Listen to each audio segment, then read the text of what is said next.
एक बार किसी नगर में एक लड़का रहता था। एक दिन वह गर्मी की छुट्टियों में अपने दादा से मिलने आया। वह हर समय अपने दादाजी के साथ खेलता था। एक दिन उसने अपने दादाजी से कहा, मैं बड़ा होकर एक सफल आदमी बनना चाहता हूं, क्या आप मुझे सफल होने के तरीके बता सकते हैं? दादाजी ने हाँ में सिर हिलाया और लड़के को अपने साथ नर्सरी से पास ले गए। उसके दादाजी ने 2 छोटे पौधे खरीदे और घर वापस आ गए। फिर उसने एक पौधे को गमले में लगाकर घर के अंदर रख लिया और दूसरे पौधे को घर के बाहर लगा दिया। आप क्या सोचते हैं, भविष्य में इन दोनों पौधों में से कौन सा पौधा बेहतर विकसित होगा? दादाजी ने लड़के से पूछा। लड़का कुछ देर तक सोचता रहा और फिर बोला कि घर के अंदर का पौधा बेहतर विकसित होगा, क्योंकि यह हर खतरे से सुरक्षित है, जबकि बाहर के पौधे को तेज धूप, तूफान, बारिश और जानवरों जैसी कई चीजों का खतरा रहता है। दादाजी मुस्कुराए और बोले, आगे देखिए क्या होता है। इसके बाद लड़का वहां से चला गया।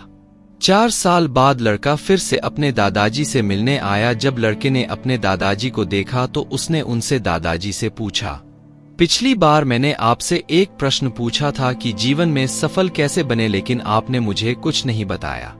लेकिन इस बार तुम्हें मुझे बताना होगा। दादाजी मुस्कुराए और बोले, हाँ, लेकिन पहले पौधे के बारे में जान लेते हैं, जिसे हमने कुछ साल पहले यह कहते हुए खरीदा था कि यह दादाजी लड़के को एक जगह ले गए थे, जहां उन्होंने एक गमले में छोटा सा पौधा लगाया था। उन्होंने देखा कि छोटा सा पौधा एक बड़े पौधे में बदल गया है। फिर उसने पौधे पर एक नजर डाली, जिसे उन्होंने बाहर लगाया था। उन्होंने देखा कि एक छोटे पौधे से एक बड़ा पौधा उगाया है। इसकी शाखाएं दूर दूर तक फैली हुई हैं, जो राहगीरों को छाया प्रदान करती हैं। दादाजी ने लड़के की ओर देखा और पूछा, मुझे बताओ, कौन सा पौधा अधिक बढ़ा, कौन अधिक सफल है? लड़के ने उत्तर दिया, जो हमने बाहर लगाया था। लेकिन दादाजी, यह कैसे संभव है? उस पौधे को सबसे ज्यादा खतरों का सामना करना पड़ा है, फिर भी यह बड़ा हुआ। तो बड़े दादाजी मुस्कुराए और बोले, हाँ, बाहर प्लांट को कई चीजों का सामना करना पड़ा, लेकिन समस्याओं से निपटने के अपने फायदे भी थे। बाहर पौधे को अपनी जड़ें जितनी चाहे उतनी फैलाने की आजादी थी। तूफान और भारी बारिश जैसी समस्याएं अपनी जड़ें और भी मजबूत कर ली। आज यह इतना ताकतवर है कि एक छोटा सा तूफान भी इसे कोई नुकसान नहीं पहुंचा सकता। जबकि अंदर हमने जो पौधा लगाया था वह छोटा रह गया और वह कमजोर भी है, क्योंकि वह तेज तूफान, बारिश और तेज धूप को सहन नहीं कर सका। तभी दादाजी ने अपने पोते की ओर देखकर कहा, मेरा बेटा, हमेशा याद रखें कि जब तक आप जीवन में संघर्ष नहीं करेंगे, कठिनाइयों से नहीं गुजरेंगे, तब तक आप भी अपने जीवन में सफलता हासिल नहीं कर पाएंगे। यदि आप आरामदायक विकल्प चुनेंगे तो आप उतना विकास नहीं कर पाएंगे जितना आप कर सकते हैं। और यदि संघर्ष करने और कठिनाइयों से गुजरने के लिए तैयार हैं, तो आपके लिए कोई भी लक्ष्य हासिल करना असंभव नहीं है। इसलिए समस्याओं को कभी भी बाधा के रूप में न सोचें, बल्कि सफलता की ओर बढ़ते कदम के रूप में सोचें। लड़के ने एक लंबी सांस ली और पेड़ की ओर देखता रहा।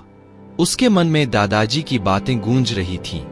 जिन बाधाओं को हम अपने जीवन में शत्रु मानते हैं, वही बाधाएं हमें अपने जीवन में मजबूत और अधिक सफल बनाती हैं। अगर हम अपने जीवन में देखें तो पाएंगे कि अक्सर हमें अपने जीवन में चुनौती और कठिनाइयों का सामना करना पड़ता है, जिसके कारण कई बार हम निराश हो जाते हैं और आगे बढ़ने की हिम्मत खो देते हैं। लेकिन 2 पौधों की यह कहानी हमें सिखाती है कि चुनौतियों से घबराएं नहीं, बल्कि उन्हें सीखने और बढ़ने के अवसर के रूप में अपनाएं। जैसे कि बाहर लगाए गए पौधे को प्राकृतिक आपदाओं का सामना करना पड़ा, लेकिन इसके साथ साथ उसे अपनी जड़ें फैलाने की भी आजादी है, मजबूत होना। और इस प्रकार यह एक मजबूत और विशाल वृक्ष में परिवर्तित हो गया। लेकिन अंदर जो पौधा लगा था वह प्राकृतिक आपदाओं से बच गया, लेकिन यह छोटा और कमजोर रहा। इससे हमें यह सीखने को मिलता है कि हम अपने जीवन में जितनी अधिक कठिनाइयों और चुनौतियों का सामना करते हैं, उतनी ही हमारे लिए सफलता के रास्ते खुलेंगे। यह हमें सिखाता है कि जब हम चुनौतियों का सामना करते हैं तो हमें जोखिम लेने और अपने आराम क्षेत्र से बाहर निकलने से डरना नहीं चाहिए। हमारे पास सीखने और मजबूत होने का अवसर है। हम लचीलापन और दृढ़ संकल्प भी विकसित कर सकते हैं, जो निश्चित रूप से सफलता के लिए आवश्यक है। सभी चुनौतियों पर काबू पाना आसान नहीं है। ऐसे समय भी आएंगे जब हम पराजित या हतोत्साहित महसूस करेंगे, लेकिन यह याद रखना महत्वपूर्ण है कि ये केवल अस्थायी झटके हैं। अगर हम उनसे सीखें और आगे बढ़ते रहें, हम अंततः अपने रास्ते में आने वाली किसी भी चुनौती पर विजय पा लेंगे। तो अगली बार जब आपको किसी चुनौती का सामना करना पड़े या अपने जीवन में कठिनाई के समय का सामना करें, हार न मानें, सीखने और बढ़ने के अवसर का लाभ उठाएं और हमेशा याद रखें, आज आप जिन चुनौतियों का सामना कर रहे हैं, वे कल को और अधिक मजबूत और सफल बना सकती हैं।